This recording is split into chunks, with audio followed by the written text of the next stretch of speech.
Book 4, The Book of Birth and Quest. Canto 2, The Growth of the Flame. A land of mountains and wide sun-beat plains and giant rivers pacing to a vast sea, a field of creation and spiritual hush, silence swallowing life's acts into the deeps, and thought's transcendent climb and heavenward leap, a brooding world of reverie and trance, filled with the mightiest works of God and man, where nature seemed a dream of the divine, and beauty and grace and grandeur had their home, harbored the childhood of the incarnate flame. Over her watched millennial influences, and the deep Godheads of a grandiose past looked on her and saw the future's Godheads come, as if this magnet drew their powers unseen.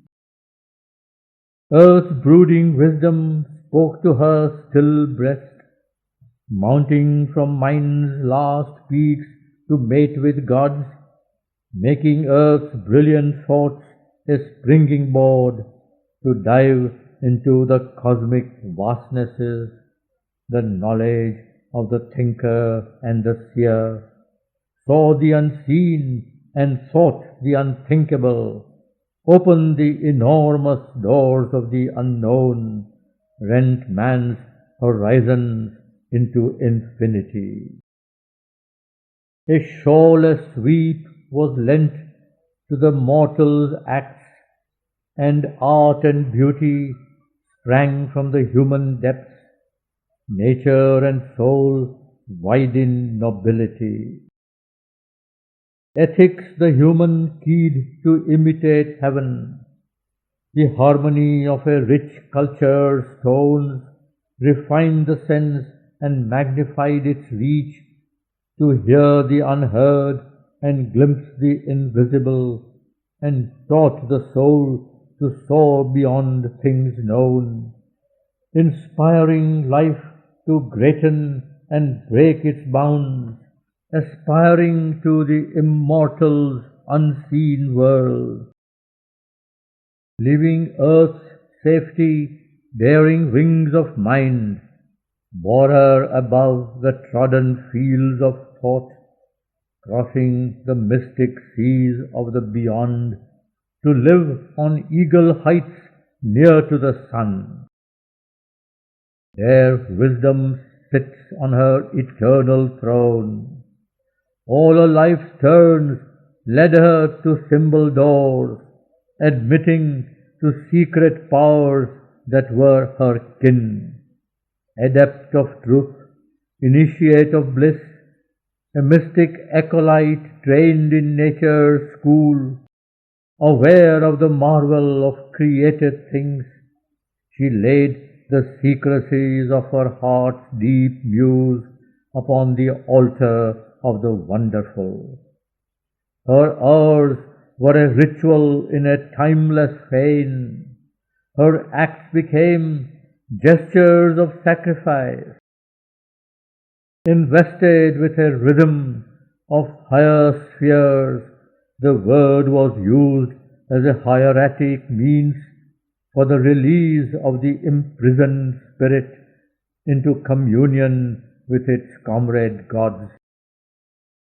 Or it helped to beat out new expressive forms of that which labors in the heart of life, some immemorial soul in men and things, seeker of the unknown and the unborn, carrying a light from the ineffable to rend the veil of the last mysteries.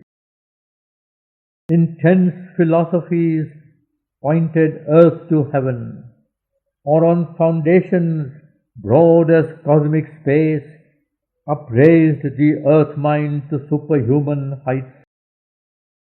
Overpassing lines that please the outward eyes, but hide the sight of that which lives within, sculpture and painting concentrated sense upon an inner vision's motionless verge, revealed a figure of the invisible, unveiled all nature's meaning in a form, or caught into a body that divine. The architecture of the infinite, discovered here its inward musing shapes, captured into wide breadths of soaring stone.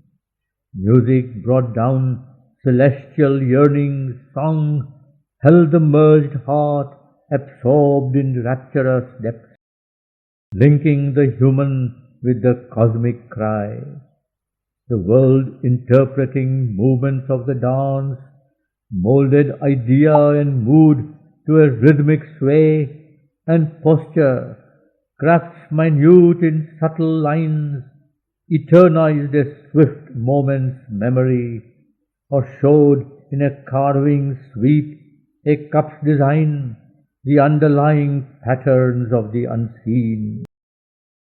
Poems in largeness cast like moving worlds, and meters surging with the ocean's voice, translated by grandeurs locked in nature's heart, but thrown now into a crowded glory of speech, the beauty and sublimity of her forms, the passion of her moments and her moods, lifting the human word nearer to the gods. Man's eyes could look into the inner realm. His scrutiny discovered numbers' law and organized the motions of the stars, mapped out the visible fashioning of the world, questioned the process of his thoughts, or made a theorized diagram of mind and life.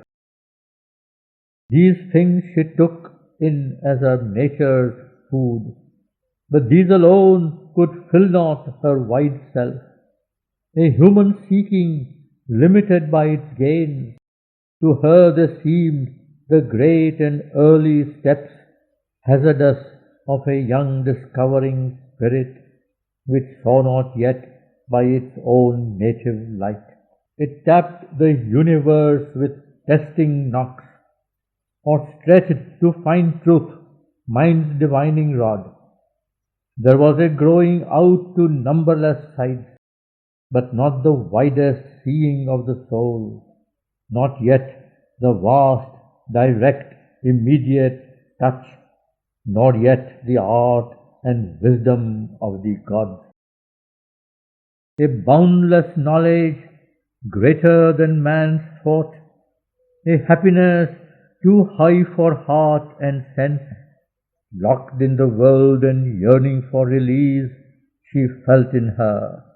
Waiting as yet for form, it asked for objects around which to grow, and nature strong to bear without recoil the splendor of her native royalty, her greatness and her sweetness and her bliss, her might to possess and her vast power to love.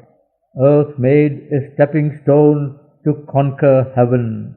The soul saw beyond heaven's limiting boundaries, met a great light from the unknowable, and dreamed of a transcendent action sphere. Aware of the universal self in all, she turned to living hearts and human forms. Her soul's reflections, complements, counterparts, the close outlying portions of her being, divided from her by walls of body and mind, yet to her spirit bound by ties divine.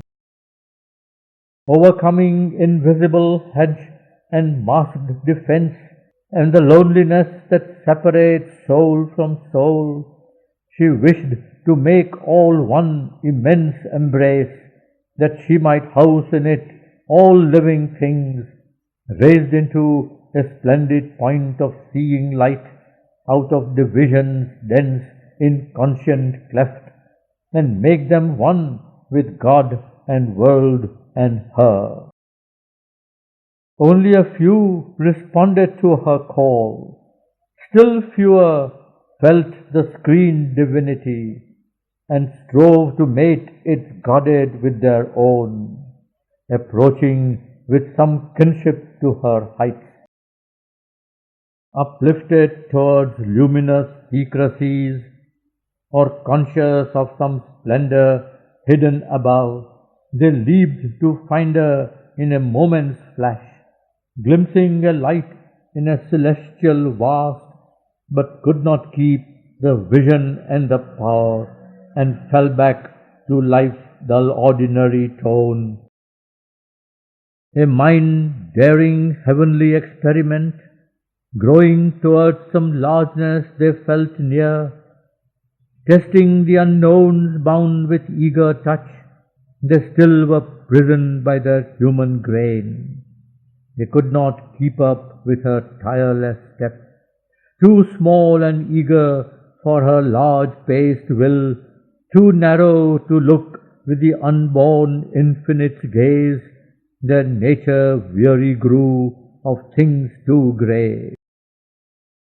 For even the close partners of her thoughts, who could have walked the nearest to her ray, worshipped the power and light they felt in her, but could not match the measure of her soul.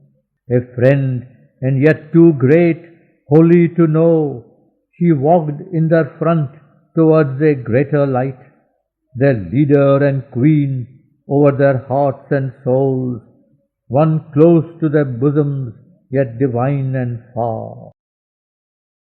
Admiring and amazed, they saw her stride, attempting with a godlike rush and leap heights for their human stature too remote, or with a slow, great, many-sided toil, pushing towards aims they hardly could conceive.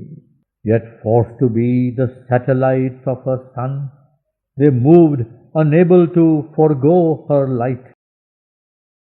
Desiring, they clutched at her with outstretched hands, or followed stumbling in the path she made, or longing with their self of life and flesh, they clung to her for heart's nourishment and support.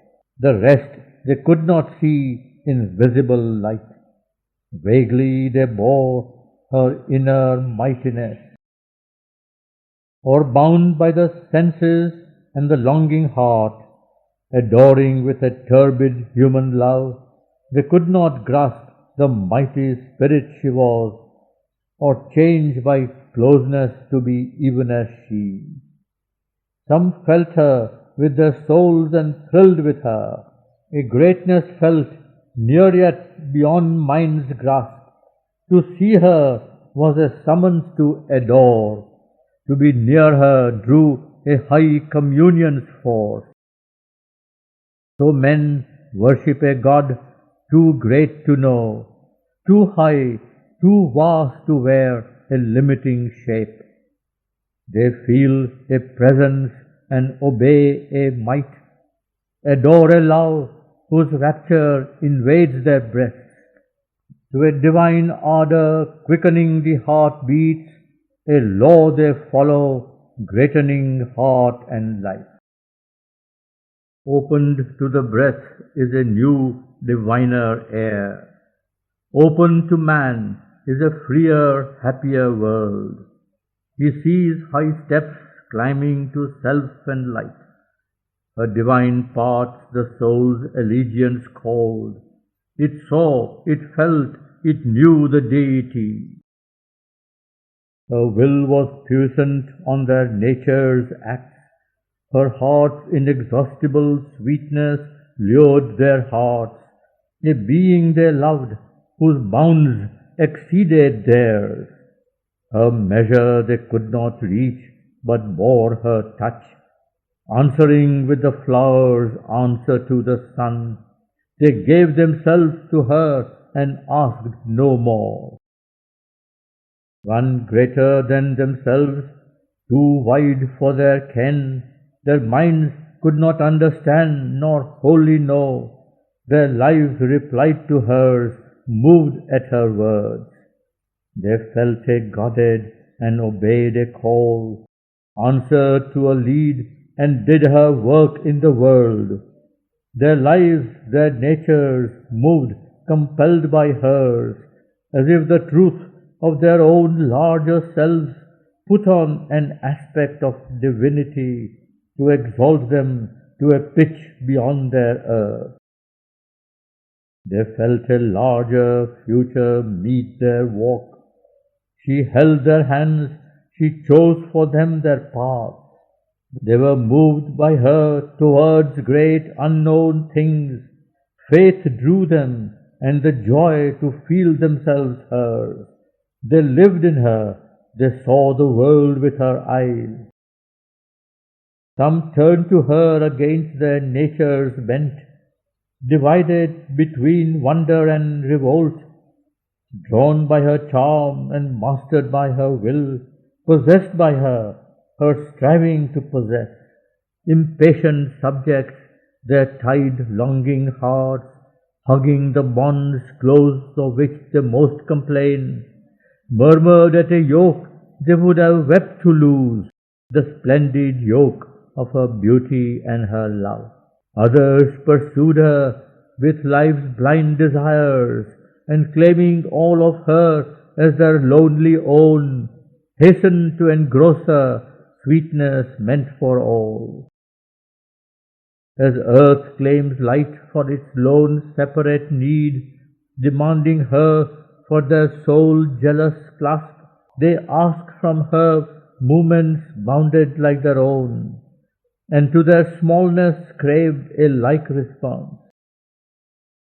Or they repined that she surpassed their grip, and hoped to bind her close with longing's cords, or finding her touch desired too strong to bear, they blamed her for a tyranny they loved, shrank into themselves as from too bright a sun, yet hankered for the splendor they refused.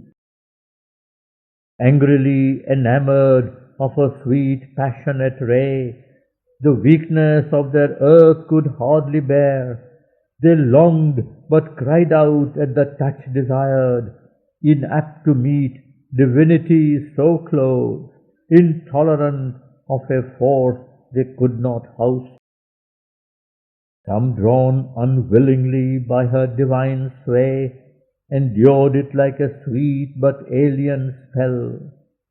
Unable to mount to levels too sublime, they yearned to draw her down to their own earth, or forced to center round her their passionate lives.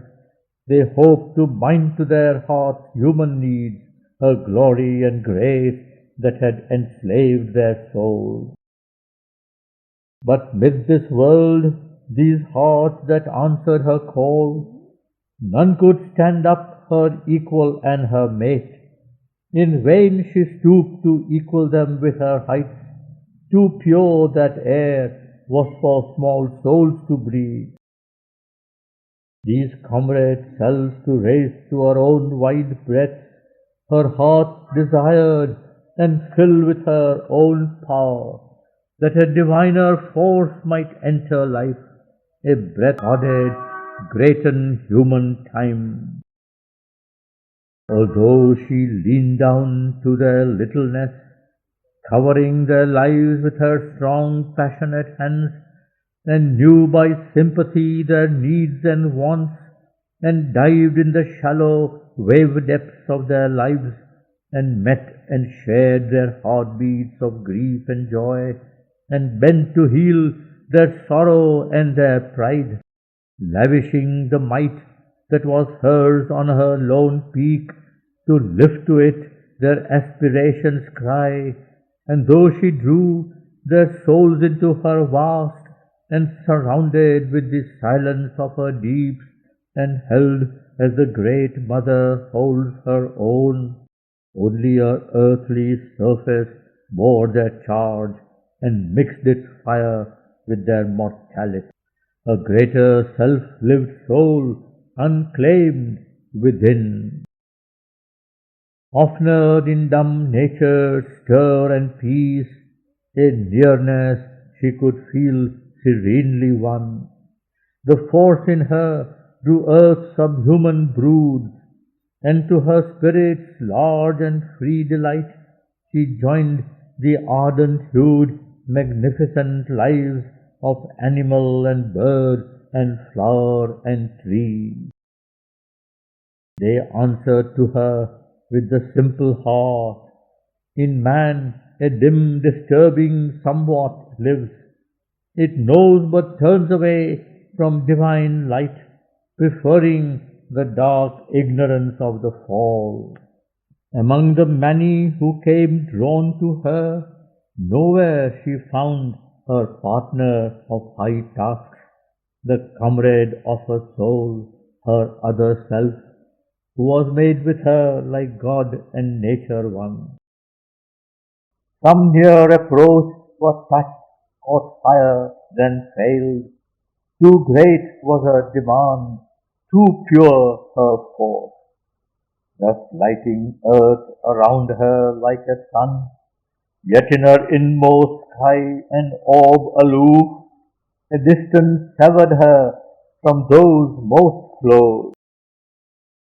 Puissant, apart, her soul as the gods live, as yet unlinked with the broad human scene, in a small circle of young eager hearts, her being's early school and closed domain, apprentice in the business of earth life, she schooled her heavenly strain to bear its touch, content in her little garden of the gods, as blooms a flower in an unvisited place.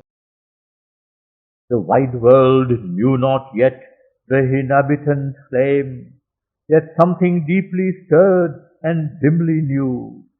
There was a movement and a passionate call, a rainbow dream, a hope of golden change. Some secret wing of expectation beat, a growing sense of something new and rare and beautiful stole across the heart of time. Then a faint whisper of her touched the soil, breathed like a hidden need the soul divines. The eye of the great world discovered her, and wonder lifted up its bardic voice. A key to a light still kept in being's cave, the sunward of an ancient mystery's sense.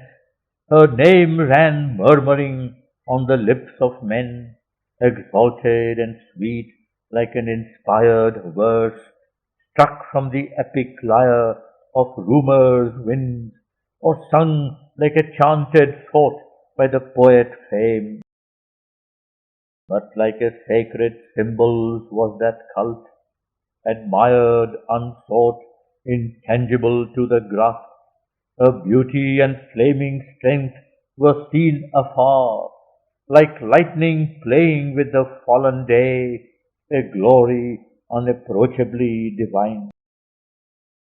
No equal heart came close to join her heart, no transient earthly love assailed her calm, no hero passion had the strength to seize, no eyes demanded her replying eye.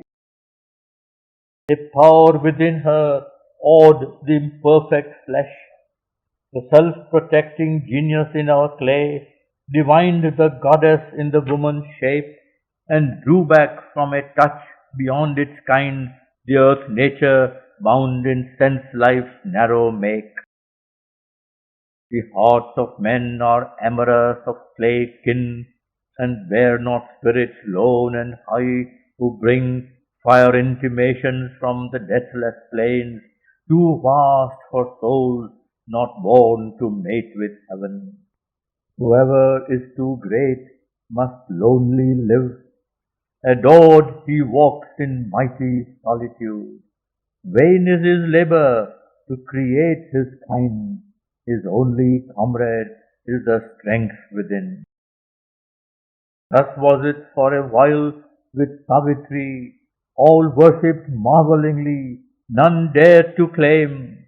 Her mind sat high, pouring its golden beams, her heart was a crowded temple of delight. A single lamp lit in perfection's house, a bright pure image in a priestless shrine. Mid those encircling lives her spirit dwelt, apart in herself until her hour of fate.